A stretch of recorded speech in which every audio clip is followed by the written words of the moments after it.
नमस्कार, मैं हूं आपके साथ अनुराग मुस्कान। सोने से पहले जाग जाइए, अपनी आवाज को अंजाम तक पहुंचाने के लिए घंटी बजाइए। नंबर आप जानते ही हैं 8422840000 और इस नंबर को अब तक आपने यकीनन अपने फोन में सेव भी कर लिया होगा, क्योंकि आज मुद्दा है आपके दिल में सुई की तरह चुभता हुआ नेताओं का भ्रष्टाचार। जी हां, अक्सर हम लोग कहा करते हैं कि नेता बन जाओ, मंत्री बन जाओ तो 7 पुश्तें आराम से बैठकर खाती हैं।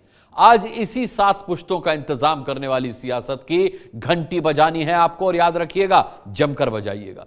पिछले कुछ दिनों से बिहार के लालू प्रसाद यादव पर भ्रष्टाचार के हैरान कर देने वाले आरोप लग रहे हैं।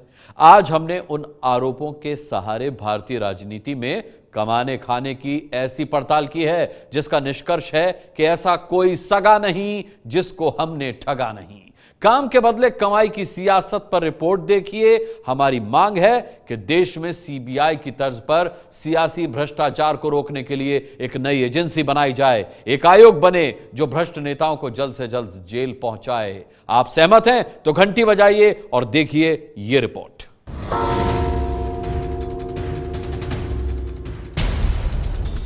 आप रोज अपने घर से यूं निकलते होंगे, पास के जनरल स्टोर या फिर किसी मॉल में भी जाते होंगे, पैसे देते होंगे और फिर जो जरूरी था वो सामान खरीदते होंगे। आम आदमी की रोजमर्रा की जिंदगी ऐसे ही चलती है। लेकिन क्या राजनीति में कुछ पाने के बदले करोड़ों की जमीन देनी पड़ती है? क्या राजनीति में मंत्री बनने के बदले बड़े नेता को करोड़ों का फ्लैट देना पड़ता है? यानी क्या सियासत में कुछ चाहिए तो बड़े नेता को एक हाथ दो, दूसरे हाथ से लो? क्या राजनीति में करप्शन का एक्सचेंज ऑफर चलता है?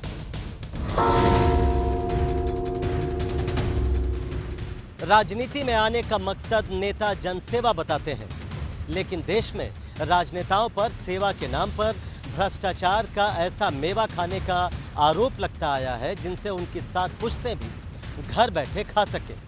इसी कड़ी में अब नया नाम जुड़ा है लालू प्रसाद यादव का। लालू प्रसाद यादव 40 साल से राजनीति के माहिर खिलाड़ी, लेकिन अब लालू प्रसाद यादव करप्शन के एक्सचेंज ऑफर वाले सियासी आरोपों के ऐसे चक्रव्यूह में फंसे हैं जहां उन पर मंत्री बनवाने के बदले करोड़ों की जमीन लेने का आरोप लगा। लालू पर मंत्री बनवाने के बदले करोड़ों की जमीन तोहफे में भी लेने का आरोप है। लालू पर रेलवे के होटल बिकवाने के बदले करोड़ों की जमीन परिवार के नाम कराने का आरोप है। लालू पर शराब फैक्ट्री दिलाने के बदले करोड़ों की जमीन पटना में लेने का आरोप लगा है। आज एबीपी न्यूज सत्ता की हनक के चलते काम कराने के बदले करोड़ों की मिल्कियत जुटाने के हर आरोप की सिलसिलेवार तरीके से पड़ताल करेगा। एबीपी न्यूज संवाददाता प्रकाश कुमार पटना के पास दानापुर इलाके में उस जमीन के गेट के पास पहुंचे हैं जो फिलहाल बंद है, लेकिन इसी बंद गेट के भीतर से आज लालू पर भ्रष्टाचार के नए आरोप का सच सामने लाने की कोशिश होगी। क्या हुआ? काहे मना कर रहे हो? काहे नहीं खोल रहे हो यार? मना किया गया हमको। क्या बोला गया है? किसी को नहीं आने देंगे। क्यों? आप बात कर लीजिए। किससे बात कर रहे हैं? आवाज पे बात कर लीजिए। कौन आवाज पे? लेकिन ये गेट खुले या इसके भीतर की पूरी कहानी आपको बताएं, उससे पहले इसकी वजह जानिए कि आखिर एबीपी न्यूज संवाददाता को यहाँ क्यों आना पड़ा है। इनसे मिलिए। नाम है कांति सिंह। 2004 में केंद्रीय पर्यटन राज्य मंत्री रहीं। मैं कांति सिंह ईश्वर की शपथ लेती हूँ कि मैं विधि द्वारा स्थापित भारत के संविधान के प्रति सच्ची श्रद्धा और निष्ठा रखूंगी। आरोप है मंत्री बनने के बदले लालू के परिवार के नाम करोड़ों की अपनी जमीन कर दी। लालू यादव पर यह आरोप लगाया है लगातार लालू को भ्रष्टाचार के कटघरे में खड़ा कर रहे बीजेपी के बड़े नेता सुशील कुमार मोदी ने।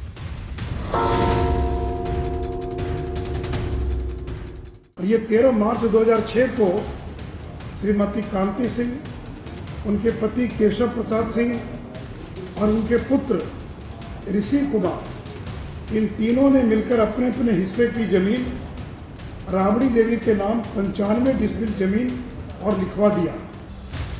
सुशील कुमार मोदी के आरोप का सच और झूठ खंगालने के लिए एबीपी न्यूज संवाददाता प्रकाश कुमार निकलते उससे पहले सीधे कांति सिंह से ही सत्य जानने की कोशिश की कि आखिर 2004 में केंद्र में मंत्री बनने वाली कांति सिंह ने क्या मंत्री बनने के बदले ही 2006 में अपनी करोड़ों की जमीन लालू के परिवार के नाम की, या फिर उनके पास इसकी कोई और वजह है।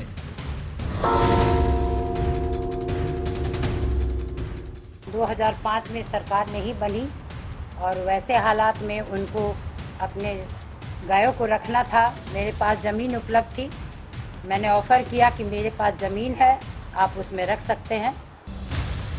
यानी सिर्फ लालू की गायों को रखवाने के लिए मंत्री बनने के बाद कांति सिंह ने 30 कट्टा यानी करीब 2 बीघा जमीन 99 साल के लिए लालू के परिवार को लीज पर दे दी। बात पचती नहीं है, थोड़ा हैरान करती है। इसीलिए पड़ताल करने के लिए सीधे उस जमीन पर एबीपी न्यूज संवाददाता पहुंचे। यहां गेट अंदर से बंद था, फिर भी संवाददाता प्रकाश कुमार ने बातचीत करने की कोशिश की। आवाज पे बात कर लीजिए। कौन आवाज पे? वहाँ क्या कहते हैं,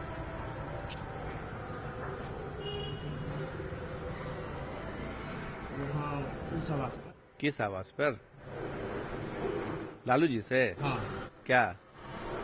कि हमको बोला गया ड्यूटी में किसी को अंदर नहीं रखना। अच्छा, तो बिहार पुलिस के हो क्या? जी। ओ, क्या नाम है तुम्हारा? क्या बोलेंगे लालू जी से? कौन रोक रहा है हमको? नाम बताओगे तब तो। हमको मना किया गया कि ड्यूटी में जो है किसी को अंदर नहीं आने देने के लिए। अच्छा, कहाँ के तुम हो?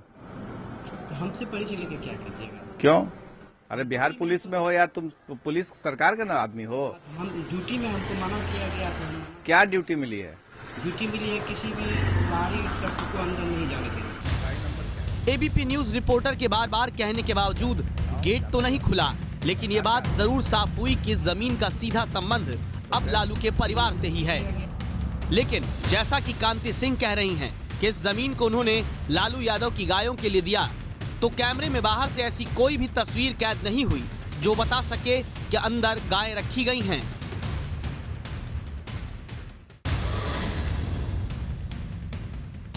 पटना से 5 घंटे की दूरी पर 170 किलोमीटर दूर गोपालगंज जिला है, जो लालू यादव का गृह जिला भी है। वहां खड़े इस आलीशान घर को देखिए।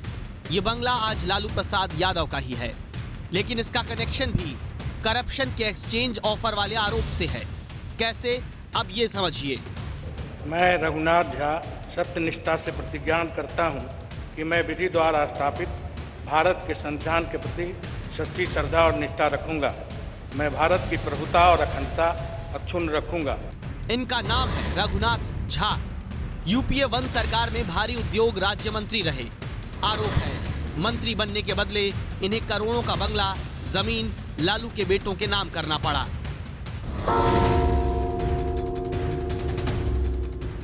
यानी हर काम के बदले जमीन, टिकट दिया तो जमीन, मंत्री बनाया तो जमीन।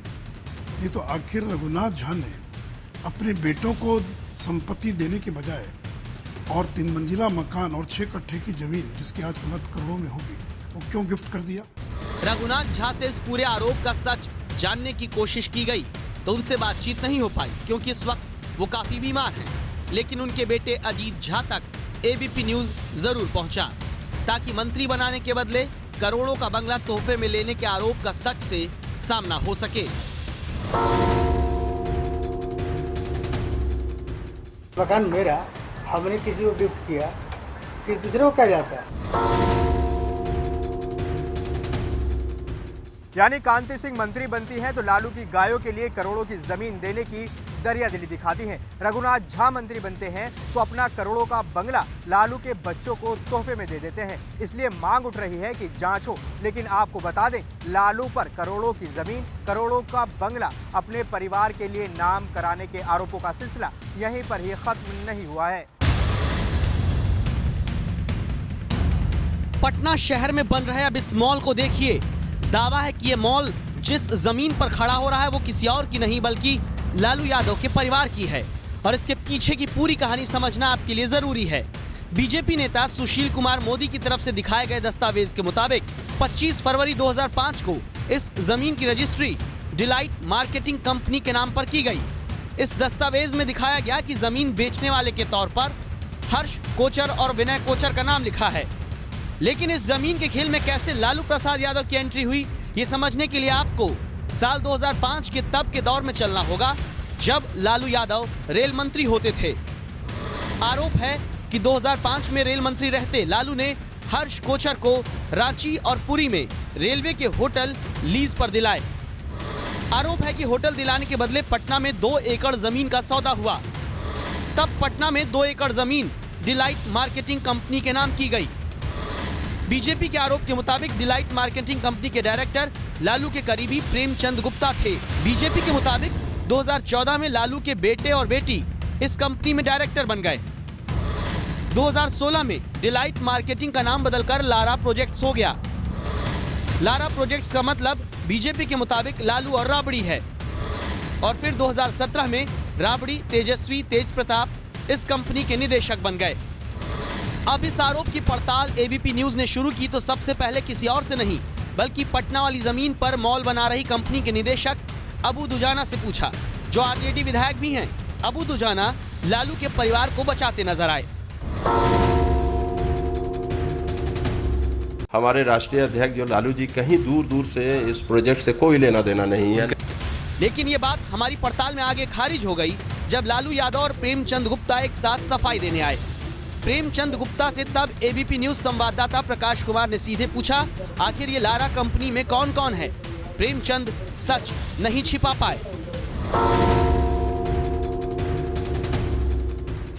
तो इसमें श्रीमती राबड़ी देवी है, तेजस्वी प्रसाद है, तेज प्रताप यादव है। इसमें कौन सी नई चीज है? और जब लालू यादव से पूछा गया कि भ्रष्टाचार के आरोपों का सच क्या है, तो वो रटा रटाया जवाब देते हैं। आम जनमानस को गुमराह करने तथा लालू और उनके परिवार को, मेरे और मेरे परिवार को प्रचलित हन करने का कुत्सित एवं शरारतपूर्ण एक प्रयास है। इस दौरान एक बार भी लालू और प्रेमचंद गुप्ता ये नहीं बता पाए कि आखिर जो डिलाइट कंपनी थी वो करती क्या थी। यहाँ तक कि डिलाइट कंपनी की जमीन लालू राबड़ी की कंपनी को देने के सवाल पर बड़ा अजीब सा जवाब सामने आया।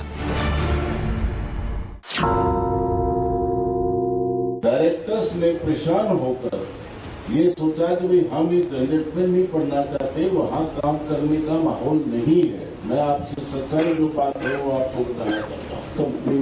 कंपनी के बोर्ड ऑफ डायरेक्टर्स ने फैसला किया कि हम इस जमीन को नहीं रखेंगे और इस जमीन को बेचेंगे। इसीलिए अब तक की तफ्तीश के बाद संदेह बढ़ता है कि करीब 200 करोड़ की पटना वाली जमीन सिर्फ इस बात पर लालू के घर वालों के नाम हो जाती है क्योंकि वहां काम करने का माहौल नहीं लग रहा था। मंत्री बनने के बाद करोड़ों की जमीन कांति सिंह लालू यादव को गाय के नाम पर दे देती हैं और रघुनाथ झा मंत्री बनने के बाद तोहफे में लालू के बेटों को करोड़ों का घर दे देते हैं। और अपनी 7 पुश्तों के लिए करोड़ों के वारे न्यारे करने के ऐसे आरोप अकेले लालू यादव पर ही नहीं लगे हैं, बल्कि हिमाचल प्रदेश के मुख्यमंत्री से लेकर पूर्व केंद्रीय मंत्री पी चिदम्बरम के बेटे से लेकर उनके दूसरे रिश्तेदारों तक पर लगा है।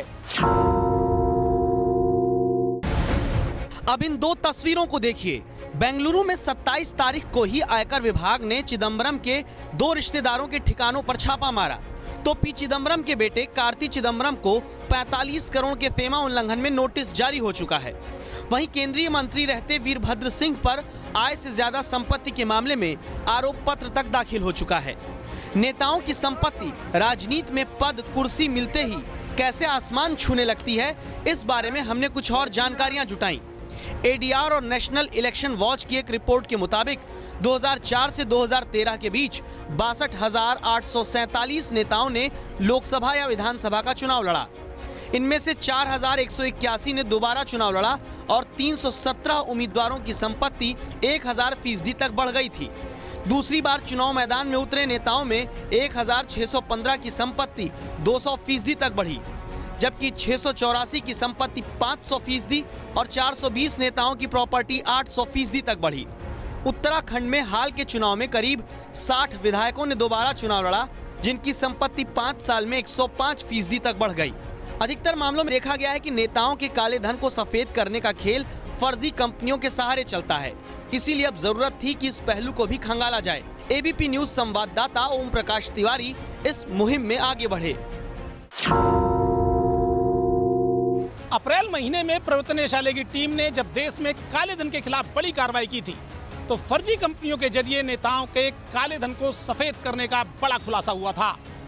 ऐसी एक कार्रवाई के दौरान मुंबई के एक एंट्री ऑपरेटर के पास 700 शेल कंपनियां पाई गई थी और आरोप है कि उसकी ऐसी एक कंपनी के जरिए महाराष्ट्र के पूर्व मंत्री छगन भुजबल का लगभग 46 करोड़ रुपए का काला धन सफेद किया गया था। आखिर क्या होती हैं फर्जी कंपनियां, जिन्हें शेल कंपनी भी कहा जाता है? इस बारे में हमने एक्सपर्ट से बात की। एबीपी न्यूज संवाददाता ओम प्रकाश तिवारी एसएस यादव से मिलने पहुंचे, जो प्रवर्तन निदेशालय के पूर्व सहायक निदेशक हैं। इन्होंने ही बैंक ऑफ बड़ौदा से जुड़े 6000 करोड़ के मामले में शुरुआती जांच की थी। इन्होंने हमें बताया कि आखिर फर्जी कंपनियां किस काम आती हैं। अलग अलग कंपनियों में जो भ्रष्टाचार से पैदा किया गया पैसा है उसको डालते हैं और इसके आगे इनका मूवमेंट्स वगैरह करते रहते हैं, तो आसानी से इनके बारे में पता लगाना मुश्किल होता है और उसको एक ढकने की कोशिश करते हैं। उसके जो ओरिजिनल सोर्स है, जो क्राइम से उत्पत्ति है उस पैसे की, उसको ढकने की कोशिश करते हैं ताकि आसानी से ये पता ना लग सके। अगर मान लीजिए अगर कोई कैश में कहीं पकड़ा जाता है तो ओबियसली उससे पूछा जब जाता है कि कैश कहाँ से आया है, तो उसके पास कोई रीज़न नहीं होते हैं। अगर मान लीजिए अगर उसके मूवमेंट्स इन कंपनियों के अकाउंट से अगर ट्रैवल करता है तो ओबियसली ये देखा जाता है कि भाई ये ठीक ही होगा, इसके अंदर कोई गलत नहीं होगा, तो उसको ढकने के लिए ये इस्तेमाल किया जाते हैं इन अकाउंट्स। इसके बाद अगर नेताओं का भ्रष्टाचार सामने भी आता है तो जांच एजेंसियों की लंबी और ढीली कार्रवाई राजनेताओं को पद पर बैठे होने के चलते मिली संवैधानिक ढाल की बदौलत मामला सालों साल सिर्फ अदालत में ही चलता रहता है। सजा बहुत कम को मिल पाती है। इसीलिए आज एबीपी न्यूज की राय है कि राजनेताओं के भ्रष्टाचार की निगरानी और जांच के लिए सीबीआई जैसी अलग एजेंसी बननी चाहिए। ऐसी एजेंसी बने जिसके पास शक्तियां हों, जो समयबद्ध तरीके से नेताओं के भ्रष्टाचार की जांच करे। पद पर बैठे नेताओं को भ्रष्टाचार के आरोप में बचने के लिए जो इम्यूनिटी मिली है वो खत्म होनी चाहिए। आप इन राय से सहमत हैं तो 8422840000 पर मिस्ड कॉल देकर आवाज उठाइए। ये है एबीपी न्यूज, आपको रखे आगे।